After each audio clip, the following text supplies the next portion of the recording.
Salmo 50, vamos abrir para lá. Da última vez, nós, pela graça de Deus, conseguimos chegar até o versículo 15. Hoje nós vamos ver a segunda parte, mas eu gostaria de lermos juntos Salmo 50, tá bom? Diz assim a palavra do Santo Deus, Salmo de Asaf. Fala o poderoso Senhor Deus e chama a terra desde o levante até o poente. Desde Sião, excelência de formosura, resplandece Deus. Vem o nosso Deus e não guarda silêncio. Perante ele arde um fogo devorador, ao seu redor esbraveja grande tormenta. Intima os céus lá em cima e a terra para julgar o seu povo. Congregai os meus santos, os que comigo fizeram aliança por meio de sacrifícios.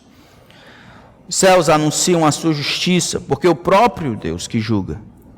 Escuta, povo meu, e eu falarei. Ó Israel, e eu testemunharei contra ti. Eu sou o Deus, o teu Deus.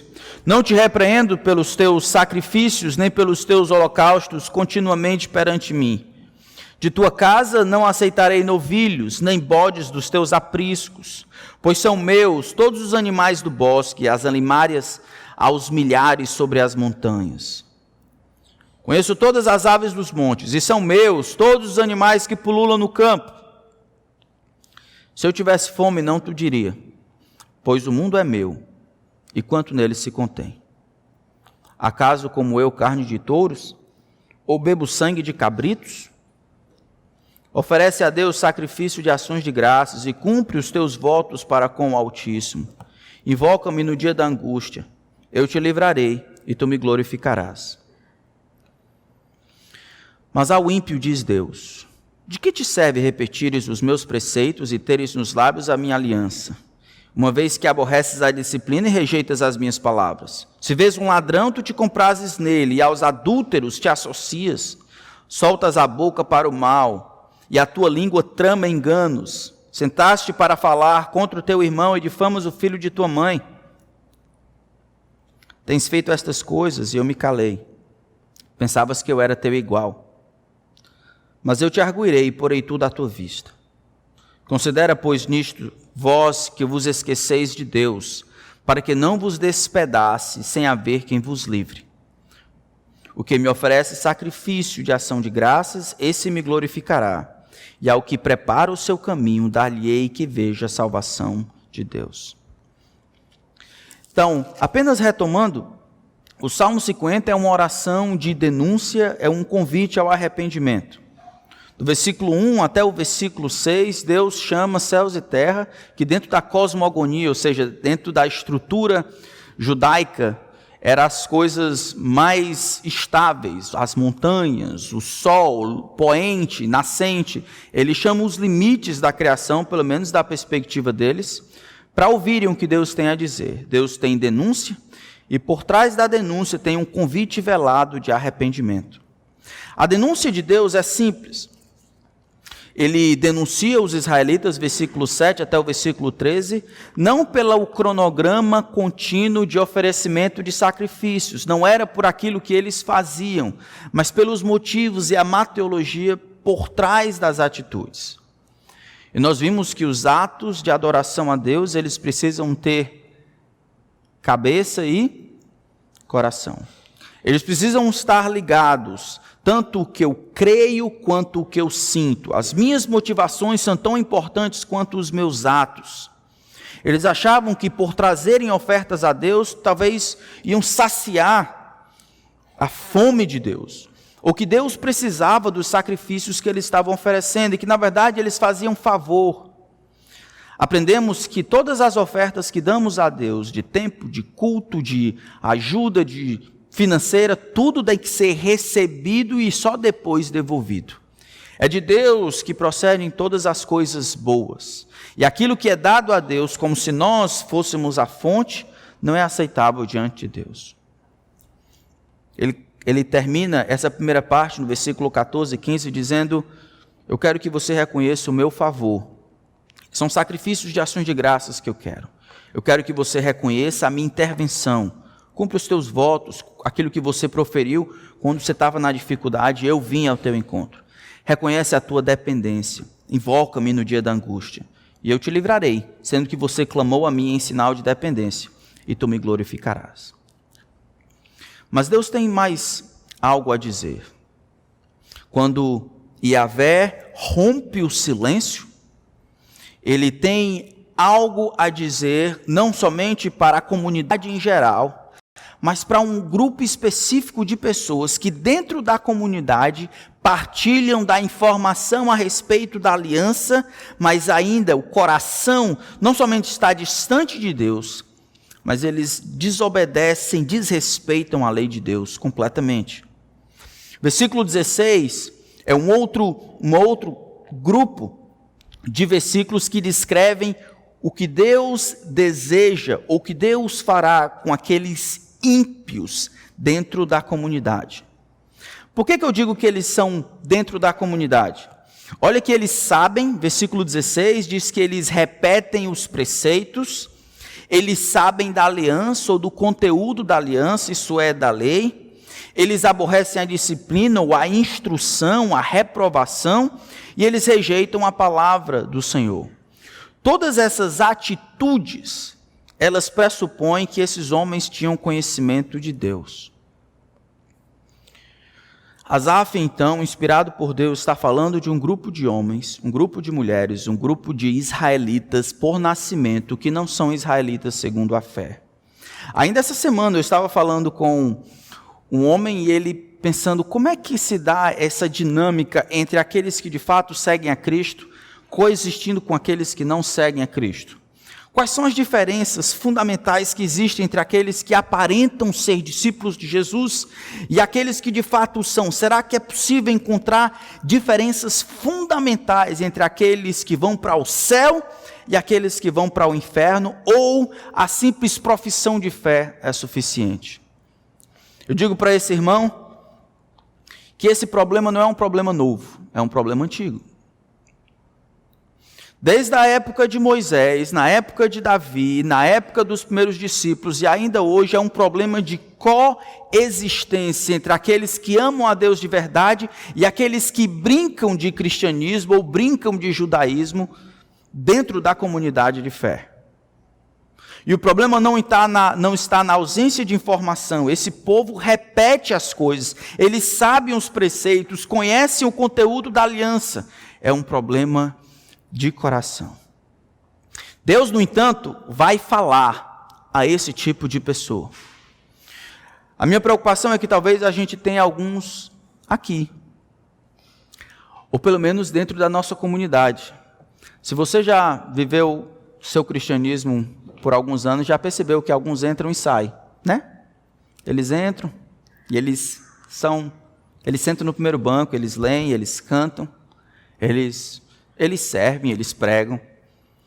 E aí passa o tempo, eles fazem aqueles compromissos de virada de ano, eles até ajudam.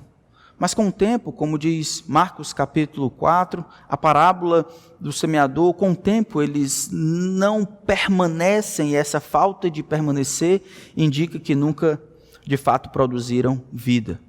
Aqui, o fato deles conhecerem a palavra de Deus indica que eles tiveram tempo para entender e compreender a palavra de Deus, tempo para memorizar a palavra de Deus.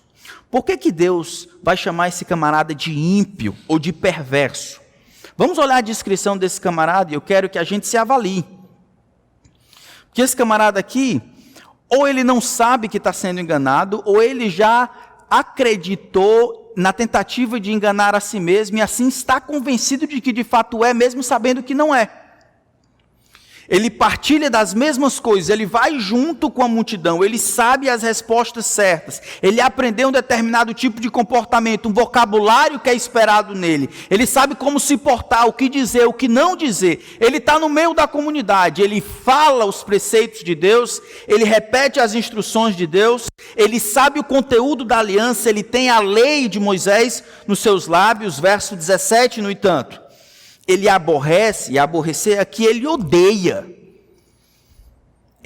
a repreensão, ele odeia a disciplina.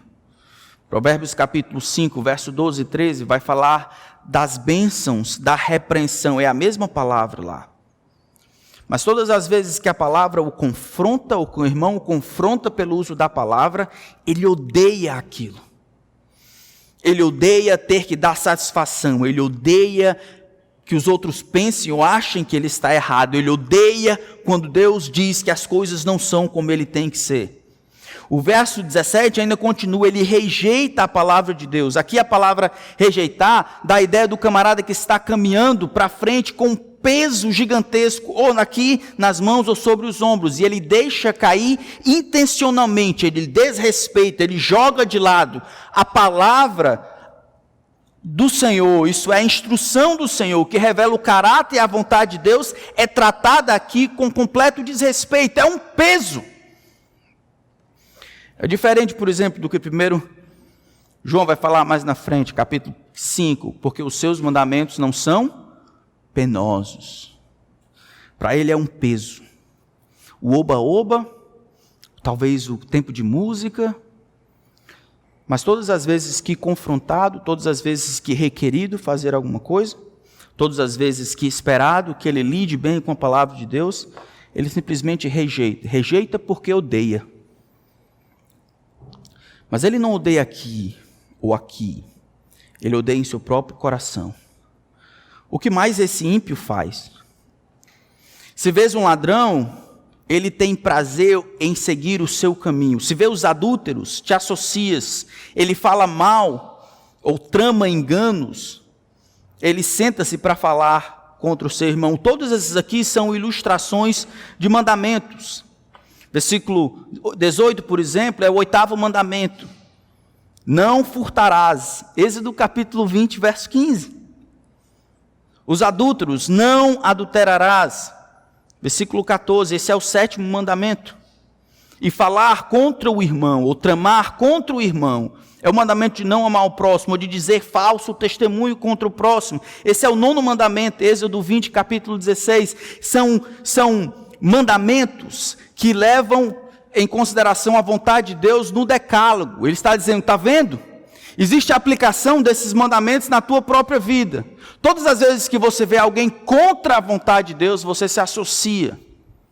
Você gosta. Quando vê alguém passando a perna no outro, e enrolando e tomando vantagem, lá dentro do seu coração existe uma certa inveja, porque você queria fazer aquilo. Gosta quando o perverso se dá bem. Gosta quando a injustiça reina. Não consegue ver um rabo de saia. Se associa com os adúlteros. Ri das coisas que são adúlteros e imorais. Você se senta, isso é, confortavelmente você se senta para falar mal do seu irmão, caluniar o seu irmão, destruir a reputação do seu irmão. E aí, sorrateiramente, você tenta, ou estrategicamente, você tenta derrubar e destruir a dignidade do filho de sua mãe. Não é à toa que esse homem é tido como ímpio, como um perverso. Irmãos, de novo eu preciso dizer, isso não é um problema só da época de Asaf. Se vocês abrirem a Escritura em 1 Coríntios capítulo 5, vamos abrir lá. 1 Coríntios capítulo 5. Paulo vai falar algo parecido, mas algumas centenas de anos depois. 1 Coríntios capítulo 5, verso 9, ele diz, já em carta vos escrevi, que não vos associeis com os impuros. Isso aqui é fácil. Refiro-me com isso, não propriamente aos impuros deste mundo, seu colega de trabalho, o camarada da escola, ou avarento, ou roubador, isso é, sequestrador, ou idólatra, pois nesse caso terias que sair do mundo. Não tem nenhum problema com os descrentes vindo para a igreja. Não tem nenhum problema você se associando com aqueles que odeiam a Deus e declaradamente, eles não fazem questão de esconder o seu desejo de não amar a Deus, não crer em Cristo. É impossível deixar de se associar de alguma forma com eles, e isso não está o problema. Luz é feito para brilhar nas trevas, e sal para proteger esse mundo de apodrecer rapidamente. Paulo continua, mas agora, verso 11, eu vos escrevo que não vos associeis com alguém que dizendo-se irmão. Aqui está o problema. Esse camarada, assim como o ímpio lá daquele salmo, ele diz que é da comunidade de Israel. Ele tem as respostas certas. Ele não nega a sua fé intelectual. Alguém que, dizendo-se irmão, for impuro, imoral, ou avarento, ama o dinheiro, ou idólatra, ou maldizente, ou beberrão, ou roubador, com esse tal, nem ainda com mais.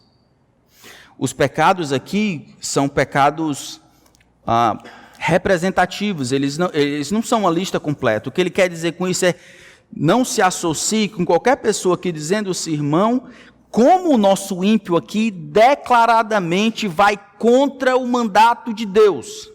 Não importa o que Deus diz, o importa é o que eu quero, e eu tenho as respostas certas, e eu sei a verdade, e eu fiz a oração, e eu quero que seja desse jeito aqui, eu tenho o conhecimento. É o tipo de conhecimento sem devoção, é fogo pintado que não queima, é aquele bolo de casamento que é feito de isopor, é aquele falso crente domingueiro, imoral, que não pode ver um rabo de saia. Aquele crente cuja vida de oração se resume às refeições apenas na frente da família, que os filhos querem.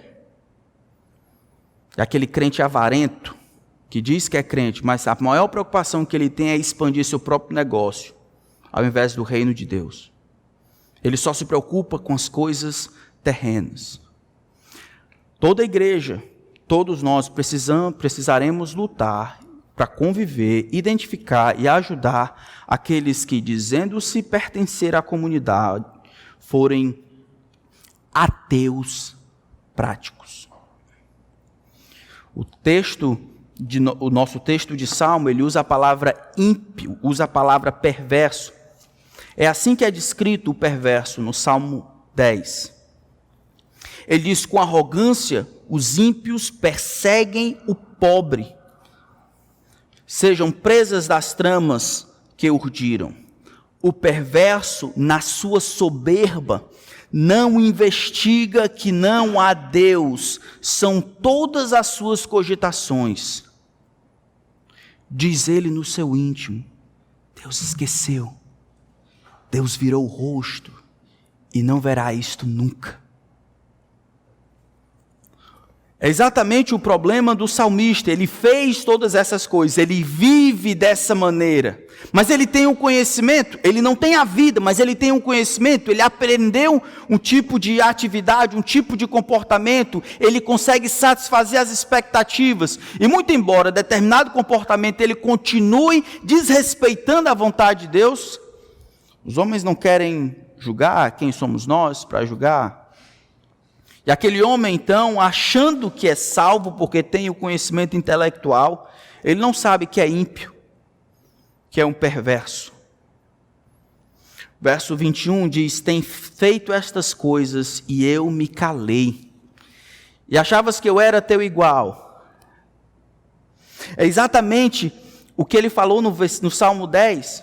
O perverso, ele não cogita, ele não planeja, ele não reflete, ele não pensa, não existe Deus, são todas as suas cogitações, ele acha no íntimo do seu ser, Deus se esqueceu, Deus não fará nada, Deus virou o rosto. É a loucura deste ímpio aqui dentro da comunidade. Ele faz as coisas, Deus se cala e o silêncio de Deus é utilizado como um trampolim, uma escada para que ele continue fazendo maiores e maiores pecados. É a liberdade transformada em libertinagem. Provérbios 1,32 diz, os nécios são mortos por seu desvio, e aos loucos a sua impressão de bem-estar os leva a perdição. Irmãos, nós não temos problemas com os ímpios, ou pelo menos não deveríamos ter. Os ímpios, eles são bem-vindos. Os ímpios descrentes, completos, abertamente, claramente descrentes. Nós devemos compartilhar o evangelho com esses. Existe um mal maior do que não amar a Deus sobre todas as coisas. E o mal maior é odiar no coração e revelar amor pela boca.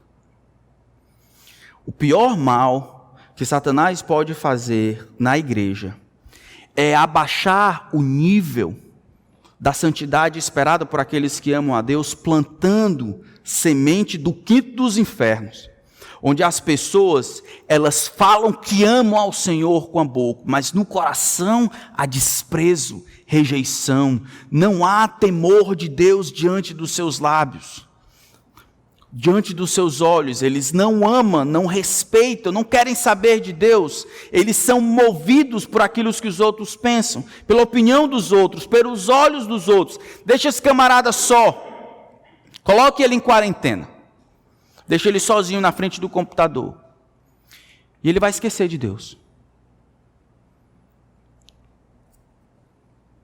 E ele vai achar que Deus não vê. E a falta de temor, de achar que Deus não vê, vai fazer com que ele continue em seu pecado. Saber que Deus olha não é suficiente, ele precisa da opinião dos outros. Tens feito estas coisas e eu me calei, e achavas que eu era teu igual. Veja que aqui Deus tem dado tempo para que ele se arrependa. Você tem feito isso, eu tenho esperado, eu tenho sido paciente contigo. Todas as vezes que os homens, as mulheres pecam e Deus não vem e aniquila aquela pessoa e lança-o no inferno como é devido, Deus está tratando com paciência. Mas aqui, os homens são tão desgraçados que eles recebem essa graça de Deus e ele utiliza essa graça de Deus como combustível para aumentar as suas paixões. Eles nunca leram o Salmo 130? Das profundezas clama a ti, Senhor. Escuta, Senhor, a minha voz, estejam ouvidos atentos à minha oração. Se considerares, Senhor, os nossos pecados, se o Senhor for tomar nota de cada coisa que eu tenho feito, quem, Senhor, subsistirá? Contigo, porém, está o perdão. Para quê? Te temo. A graça e a misericórdia na vida do salvo, na vida do amante da aliança, na vida do servo de Deus, vai sempre produzir temor. Existe essa conexão entre graça e temor, perdão e temor, pecado perdoado e temor. Somente os descrentes, os ímpios e os perversos é que vão utilizar a paciência de Deus, o silêncio de Deus, a longanimidade de Deus como incentivo para cometer os seus pecados. Mas Yahvé vai romper o silêncio. Ele diz, olha, eu tenho me calado e você acha que eu sou seu igual. Deus está dizendo, eu lembro de uma história que estava um ateu na praça e ele desafiando a Deus, disse assim, olha, se Deus existe, eu dou a ele 5 minutos para que ele me mate aqui com um raio. E aí tinha um crente naquela plateia, né, na praça, naquele dia, e ele disse, você acha que pode esgotar a paciência de Deus em 5 minutos?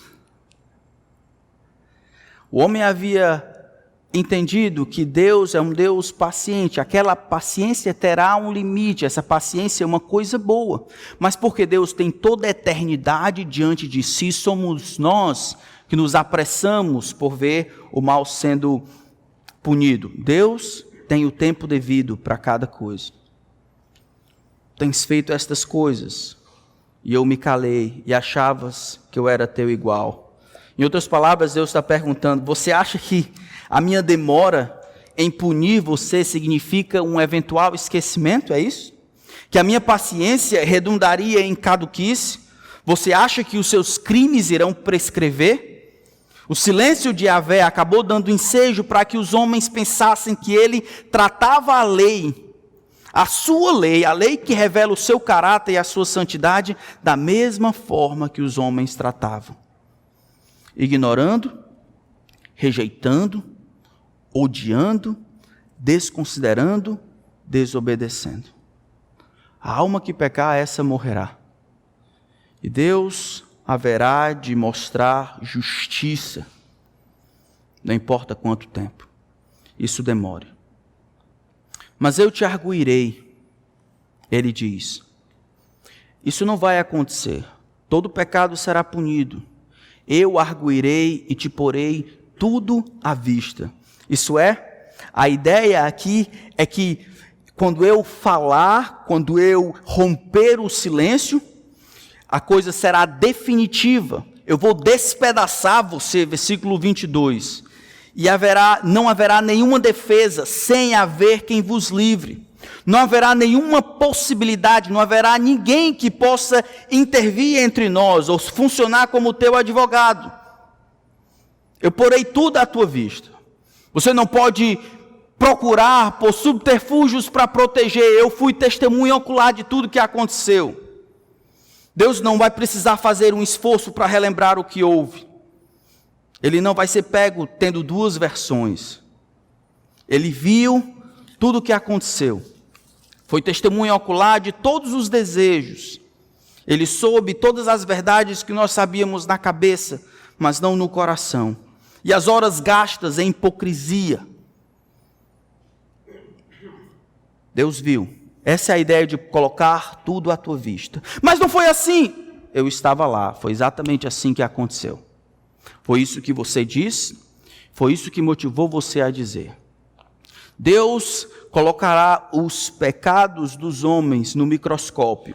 E não somente as atitudes, mas todos os segredos por trás daquela atitude, toda a narrativa por trás das atitudes serão revelados. Os homens serão julgados corretamente. Os ímpios receberão aquilo que merecem. Para nós a coisa deveria ser exatamente assim. Para nós que somos salvos pela graça de Deus, deveria ser exatamente igual. A única diferença entre nós e esses homens aqui é Jesus Cristo. 1 João capítulo 2 conta uma história fabulosa. Ele diz: irmãos, estas coisas vos escrevo para que não pequeis. Se todavia alguém pecar, temos advogado junto ao Pai, Jesus Cristo o justo. E Ele é a propiciação pelos nossos pecados. De novo, aqui a ideia de julgamento. Mais lá na frente, 1 João, a mesma ideia de julgamento. Existe um promotor, nossos pecados sendo talvez utilizados pelo diabo. Temos um juiz, o justo juiz, o juiz de Israel, o juiz da igreja, o juiz do ímpio, o juiz do salvo, o mesmo juiz que não pode passar por cima porque nos ama. Todo pecado precisa ser punido. O promotor então se apresenta e diz: olha, Tiago ali, ele precisa ser punido. Ele precisa ser punido justamente. Se o Senhor, o Rei do Universo, deve puni-lo, ele deve padecer eternamente no inferno. 1 João, no entanto, diz que temos advogado junto ao Pai, Jesus Cristo justo, e o advogado se apresenta. Qual é a base que ele clama? Qual é a prova de que eu devo sair forro? Ele é a propiciação pelos nossos pecados. Jesus se apresenta e ele consegue defender por causa dos seus cravos. Ele mostra os cravos e diz: Pai, lembra que toda a punição justa que o Senhor deveria lançar sobre o Tiago, eu paguei há 2000 anos atrás. Seria injusto se o Senhor cobrasse dele aquilo que eu já paguei. Vê aqui os cravos. Dessa forma, o correto é que o Senhor o aceite em tua presença, com base naquilo que eu fiz e na fé que Ele colocou sobre mim. Deus então se mostra justo. Não importa se naqueles que vão para o céu ou naqueles que vão para o inferno. Todo pecado será punido justamente. Todo pecado receberá a justa punição do seu erro. Ou em Cristo. Ou os homens passarão a eternidade tentando pagar uma dívida infinita que contraíram por causa dos seus pecados. Tens feito estas coisas e eu me calei. Eu achava que eu era igual a você, que eu trataria a lei como você trata, que eu esqueceria que os seus crimes iriam prescrever. Acha que eu sou o quê? Haverá um dia que eu vou colocar tudo diante da tua cara, diante da tua face. E eu vou mostrar para você que a sua punição é justa. Versículo 22 e 23 é uma conclusão. Para aqueles, então, que estão vivendo uma vida de hipocrisia, falando uma coisa e fazendo outra, que no coração eles odeiam a lei de Deus. Considerai, pois, isto, vocês que se esquecem de Deus. E aí talvez você que está nos escutando, ou nos assistindo, talvez você ache que o cristianismo é uma coisa muito legal, mas talvez você esteja dependendo da fé dos seus pais. Adolescentes, jovens e jovens adultos, todos vão para o inferno, caso não creiam em Jesus Cristo. Deus sabe o teu coração, Ele sabe se você vem para a igreja ou faz as coisas que fazem por causa dos seus pais, ou da convivência, ou de outras questões. No final das contas, Deus que vê o teu coração tem esperado que você se arrependa e crê.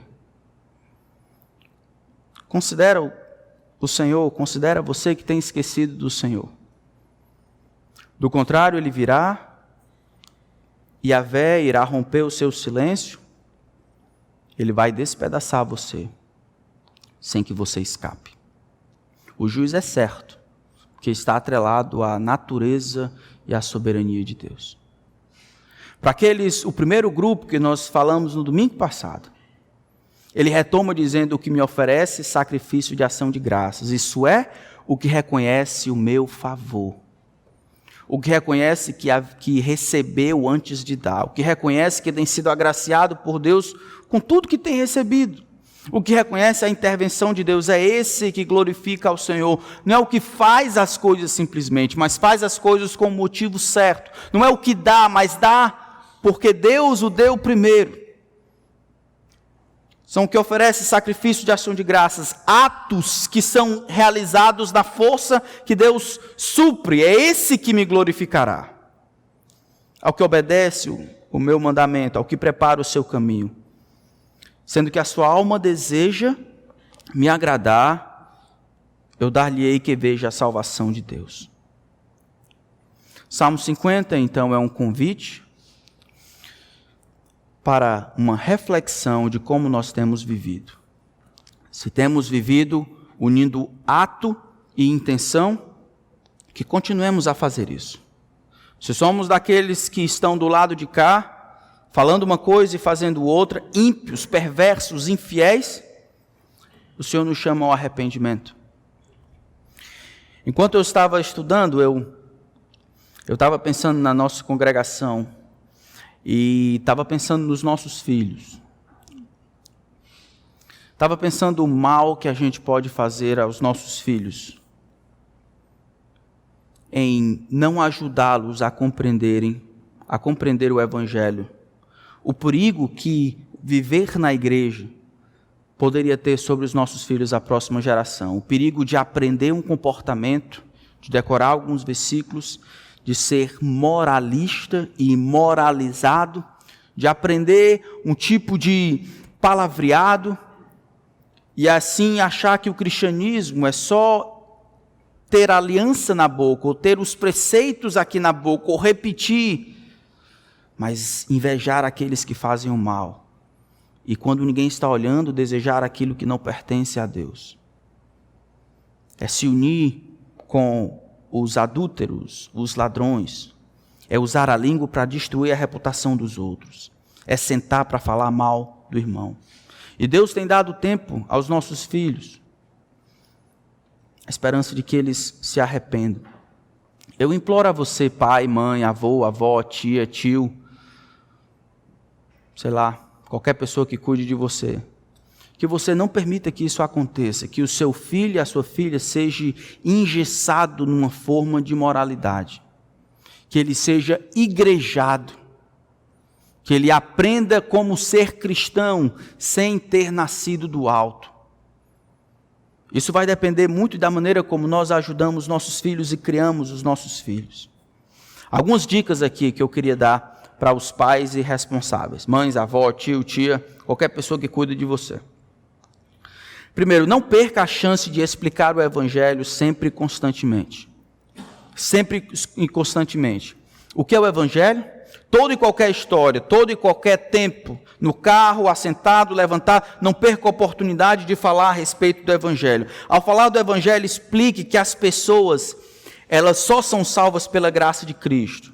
Não deixe que elas confundam ir para a igreja. Não, eu vou para a igreja. Não deixe que isso defina o que ela é. Eu vou para a igreja, eu sou evangélica. Não, mas eu sou uma pessoa da igreja. Elimine esse tipo de vocabulário. Não brinque com a fé da criança, tentando forçar para que ela crê no que você crê por forçação de barra. Não estimule um comportamento que não nasça do coração, que não é fruto de uma vida que agrada a Deus. Não seja um promotor da teologia da casca. Não faça brincadeiras sobre a fé dela. Se você é um pai, é uma mãe, Deus tem visto como você tem cuidado dos seus filhos. Leve Deus a sério. Lembra da história da criança que achava que o pai, o Deus do pai, o pai dizia crente, o Deus do pai era chamado de Tolkien. Porque todas as vezes que o pai brigava com a mulher, com a esposa, ou todas as vezes que ele se sentia mal, ele pedia à esposa, me dá o Tolkien aí que ele olhava a conta bancária. E ao perceber a conta bancária, ele ficava mais tranquilo e mais ameno. E o filho novo pensava que o nome do Deus do pai era Tolkien, porque era isso exatamente que trazia a ele satisfação e tranquilidade. Leve Deus a sério, né? E vir para a igreja e trazer os filhos para a igreja é pouco.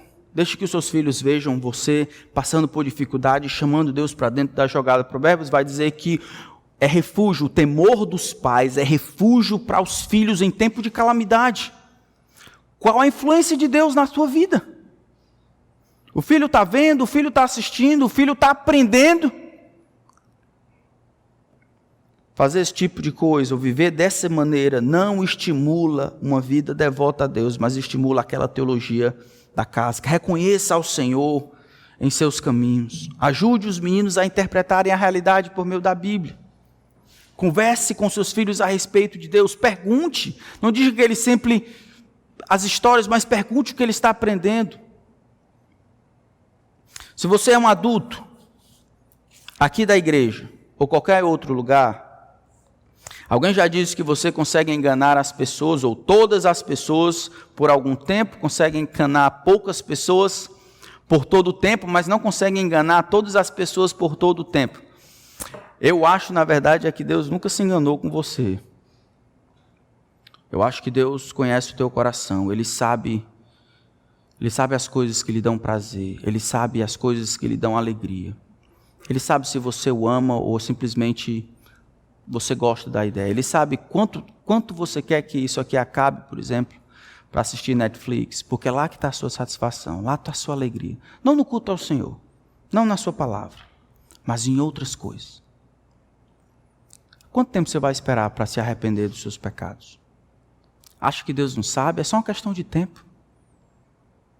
Não é para mim, não é para os outros, é para você e Deus. Esse tipo de atitude não resolve para Deus. Você acha que Deus é igual a você? Deus virá e Ele vai lançar tudo no teu rosto. Você tem condições de se arrepender dos seus pecados e crer em Cristo. E Cristo, então, pode ajudar você a mudando essas motivações e os desejos, você ser como esse homem aqui, que oferece sacrifícios de ações de graças e glorifica ao Senhor. E é aí que experimentará a salvação de Deus. Vamos orar silenciosamente por um tempo, os que estão aqui também. Vamos pedir que Deus examine o nosso coração para saber o que é que tem no nosso coração. Qual a atenção que demos à palavra de Deus, o que é que nós mais queremos na vida.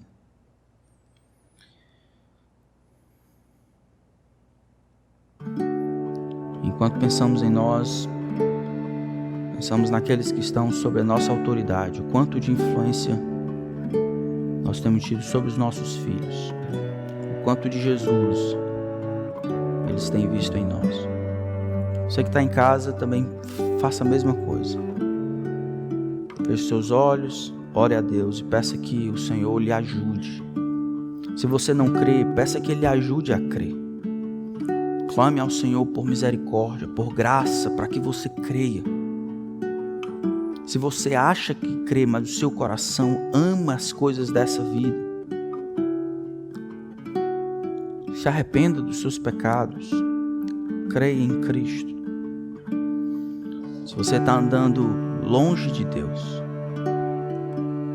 achando que fazer as coisas para Deus é suficiente, enquanto o seu coração está distante de Deus, clame por misericórdia.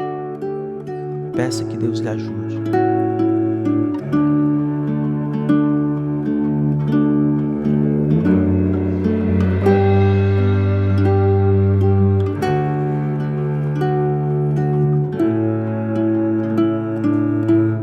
Compadece-te de mim, ó Deus, segundo a tua benignidade e segundo a multidão das tuas misericórdias, apaga as minhas transgressões. Lava-me completamente da minha iniquidade e purifica-me do meu pecado. Pois nós conhecemos as nossas transgressões. Nosso pecado está sempre diante de nós.